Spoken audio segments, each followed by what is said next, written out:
but I want to get that opening comment from Vikram Singh as well. Mr. Singh, the investigation was a very short one.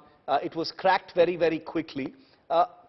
Is there an element of crimes of this kind being inspired by earlier crimes? I apologize if that's an oversimplistic question, but here you have a man who has shoved his girlfriend's body into a fridge. The same sort of thing happened in the Shraddha Walkar case as well? Absolutely, Shiv, you nailed it, because there is a precedence, and precedence in close proximity of time. Then there are web series, and there are also Netflixes and other channels which give wrong kind of ideas to the youth. Shraddha Walkar case perhaps is an example where perhaps Sahil got ideas, and he probably thought that if Aftab continues to be alive and continues without any sign of any punishment given to him till date, only a charge sheet, well, he probably thought he will get away with this murder too. That, of course, is again a set.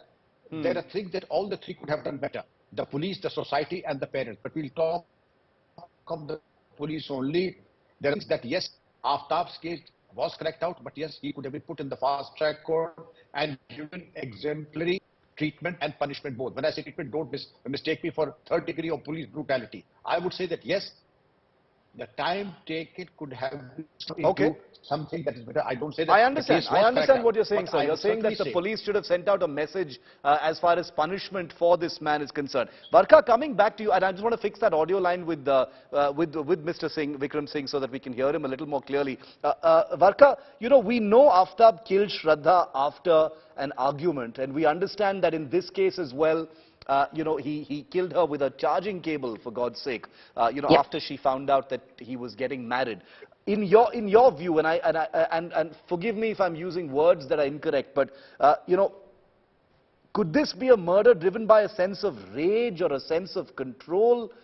What does it look like? So from whatever I read in the press, I believe he asked her to marry him. She refused. And that's when he got enraged and strangulated her. So there is something called narcissistic rage, where in a fit of rage, because I have been rejected and I have been deprived of what I believe. Though in this particular case, she's the one who flew into he was the one who was getting married to someone else, and she had found out about it, and that's how the fight started. Right. So, so the fight possibly began, and then he, realizing that he was cheating on her, or he was going to dump her, decided that, maybe she would spill other beans of other facets of what he is as a person, and decided that he might as well end her life.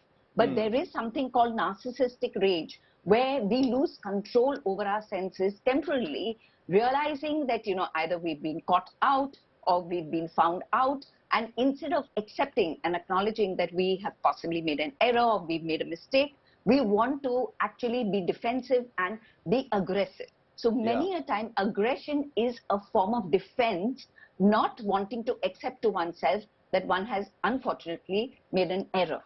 So yes, I would say that, this came out of absolute uncontrolled rage.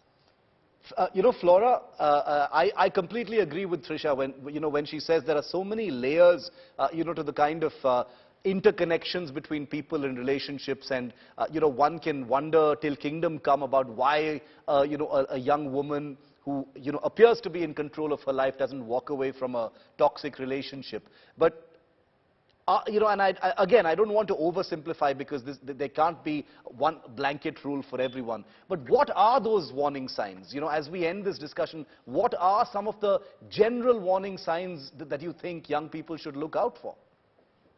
I think, like I said, there cannot be any one, this can't be the only act of violence, and violence at what extent. So there has to have been a history of domestic violence between the two of them, and we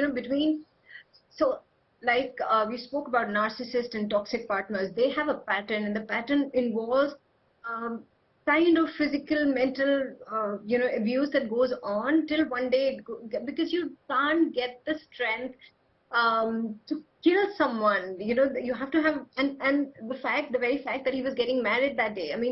Think about it. He was so cool and composed. Okay, I've, killed someone, I put them in a fridge, I go ahead and get married like nothing happened.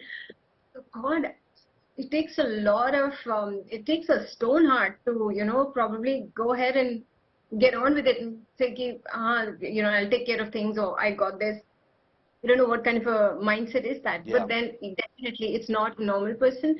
And what people need to learn is there are small little things that lead to this, small acts of violence that kind of, sum up to this one big act of violence. So if there was one thing I could tell everyone would be that the first act of violence is your warning sign. You have to make people around you aware that you're dating someone who has this tendency of being violent. I don't think you should even consider staying any longer after the first, but yes, girls, stick around. But you have to tell yourself this is not going to change, and you have to make yourself strong to get out of there.